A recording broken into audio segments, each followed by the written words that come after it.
হে everyone, আশা করছি সবাই ভালো এবং সুস্থ আছো। আজকে আমি দেখাবো কিভাবে আমরা আমাদের মাই অ্যাকাউন্ট পেজটাকে একটু কাস্টমাইজেশন করতে পারি। ফার্স্ট অফ অল আমরা যদি দেখি অ্যাজ এ কাস্টমার অথবা ভিজিটর অথবা যাই হোক, আমি সাধারণ পাবলিক হিসেবে যখন আমি মাই অ্যাকাউন্টে চলে যাব তখন এরকম অর্ডার, ডাউনলোড, তারপর হচ্ছে তোমার অ্যাড্রেসেস, এভরিথিং এখানে শো করবে। ঠিক আছে, সো ফার্স্ট অফ অল আমরা এটাকে এডিট করব। সো আমরা অবশ্যই নিয়েছি এলিমেন্টরের এলিমেন্ট হ্যালো থিমটাকে। সো এটাকে জাস্ট আমরা কেটে দিতে পারি অথবা এখান থেকে ক্রস করে কেটে দেই। দেন ক্লিক করে আমরা যে কোনো একটা অপশনস নিব। অপশনস নেওয়ার পর এখানে এসে আমরা লিখব মাই অ্যাকাউন্ট। মাই অ্যাকাউন্ট লেখার পর দেখি কীরকম লাগে। সো এরকম আসছে, তাই না? বাম দিকে আমরা যদি দেখি ভার্টিক্যাল অ্যালাইনমেন্ট, এটাকে স্পেস আমরা দিতে পারি লাইক এরকম। দেন ভার্টিক্যাল থেকে হরিজন্টাল করে দিতে পারি। দেখো হরিজন্টাল করলে কীরকম হয়, আমরা এটা ভালো করেই জানি। দেন ভার্টিক্যাল রাখাটাই বেস্ট আর কি। সো এইভাবে থাকলো। দেন পরের তাপে আমরা দেখতে পাচ্ছি ড্যাশবোর্ড অপশনস আছে, এটাকে আমরা রিনেম করতে পারি। হ্যাঁ, মাই ড্যাশ লিখে দিতে পারি, অর্থাৎ আমরা আমাদের মতো করে ডিজাইন করে দিতে পারি এগুলোকে। সো এগুলোকে আর আপাতত দেখাইলাম না। দেন পরের ধাপ, এগুলোকে আমরা অ্যালাইনমেন্ট করে দিতে পারি left right. So by default এইভাবে থাকুক। অ্যাডিশনাল অপশন থেকে যদি কাস্টমাইজ ড্যাশবোর্ডে যাওয়ার পর এখানে আমরা দেখতে পাবো প্রত্যেকটা অপশনস, বাট এর আগে আমরা এটার ব্যাকগ্রাউন্ডটাকেও চেঞ্জ করতে পারি। সো এটার ব্যাকগ্রাউন্ডকে কিন্তু আমরা আমাদের মতো করে চেঞ্জ করতে পারি। সো ডোন্ট ওয়ারি, আমরা একটা ব্যাকগ্রাউন্ড দিতেই পারি এখানে। জাস্ট ডান, একটা ব্যাকগ্রাউন্ড দিলাম। দেন এখানে এসে আমরা উপরে নিচে প্যাডিং দিয়ে দিই। সো 30 পিক্সেল প্যাডিং দিলাম। অলরাইট, পাবলিশ দিলাম। দেন এখন আমরা আমাদের মাই অ্যাকাউন্ট অপশনটাতে যাব। দেন এখানে যাওয়ার পরে আমরা যেহেতু অ্যাডিশনাল অপশনসটা ওপেন করেছি, অল টেমপ্লেটগুলো এখানে পাবো। অল টেমপ্লেটের ভিতরে দেখো কাস্টমাইজ ড্যাশবোর্ড। সো এখানে কাস্টমাইজ ড্যাশবোর্ডটা কী বলো তো? এখানে কি আমাদের আদৌ কোনো কাস্টমাইজ ড্যাশবোর্ড আছে, বা আমরা এমন কোনো নতুন পেজ এখানে তৈরি করেছি যেটা আমাদের মাই অ্যাকাউন্ট পেজ হিসাবে গৃহীত হবে? বাই ডিফল্ট এটা হচ্ছে মাই অ্যাকাউন্ট পেজ। আমরা যদি ইচ্ছে করি এখানে নতুন একটা মাই অ্যাকাউন্ট পেজ তৈরি করতে পারি, সেটাকে আমরা এখানে অ্যাপ্লাই করে দিতে পারি। সো আমাদের এটা প্রয়োজন নাই আপাতত। দেন এটাকে আমরা অফ করে দিলাম।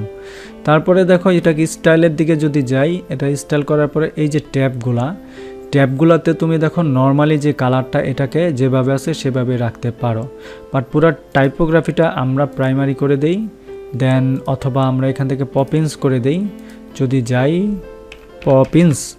পপিন্স করে দিলাম, দেখো পপিন্স কালার হয়ে গেল, এবং সাইজগুলোকে একটু বড় করা যেতে পারে। অলরাইট, আমরা আমাদের মতো করলাম। দেন এগুলোকে আমরা বড় অক্ষরে দিতে পারি স্টাইল, যেটা আমরা সবসময় জানি আপার কেস।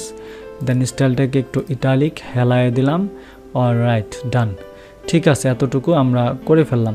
ঠিক আছে, এটা হচ্ছে তোমার নর্মালি কালার হোভার করার সময়। আমরা যখন হোভার করার সময় কালারটাকে আমরা কিন্তু চেঞ্জ করতে পারি, রাইট? সো হোভার করার সময় যদি আমরা যাই, দেখো হোভার করলে আমাদের কালারটা কি হয়, আমরা এখান থেকে যে কোনো একটা কালার জাস্ট দেখাইলাম।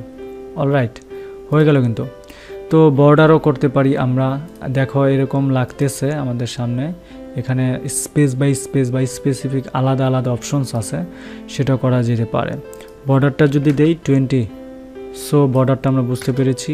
সো বর্ডার অলরেডি মনে হচ্ছে কীরকম জানি একটা স্টাইল বর্ডার দেওয়া আছে। বর্ডার রেডিয়াস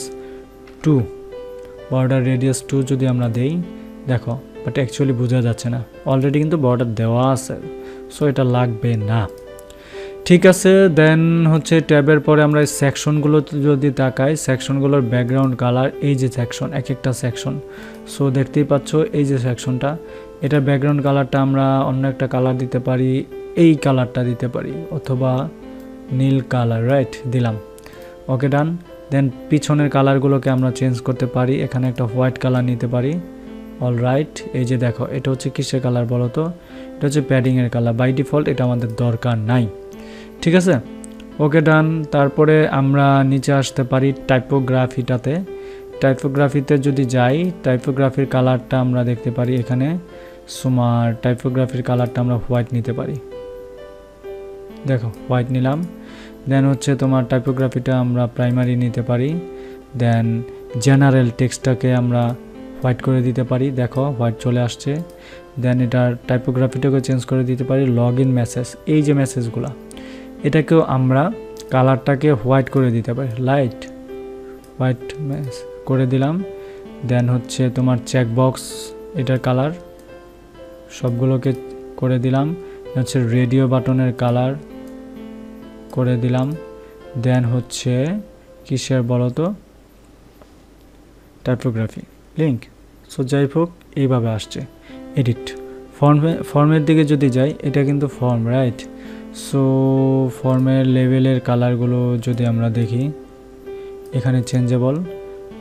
দেন হচ্ছে নিচে যদি আসি, ফিল্ডের কালারগুলো প্রত্যেকটা কালারকে আমরা হোয়াইট করে দিতে পারি।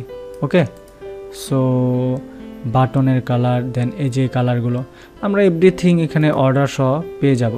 সো যেহেতু অর্ডার এখানে নাই বাই ডিফল্ট, সো আমাদের মাই অ্যাকাউন্টে এত কিছু দেখতেও পাচ্ছি না। সো আমরা এগুলোকে চেঞ্জেবল করতে পারি অ্যাডভান্স থেকে, এভরিথিং আমরা করতে পারবো। বাট আমাদের সবার আগে যেটা জানা উচিত সেটা হচ্ছে কাস্টমাইজেবল।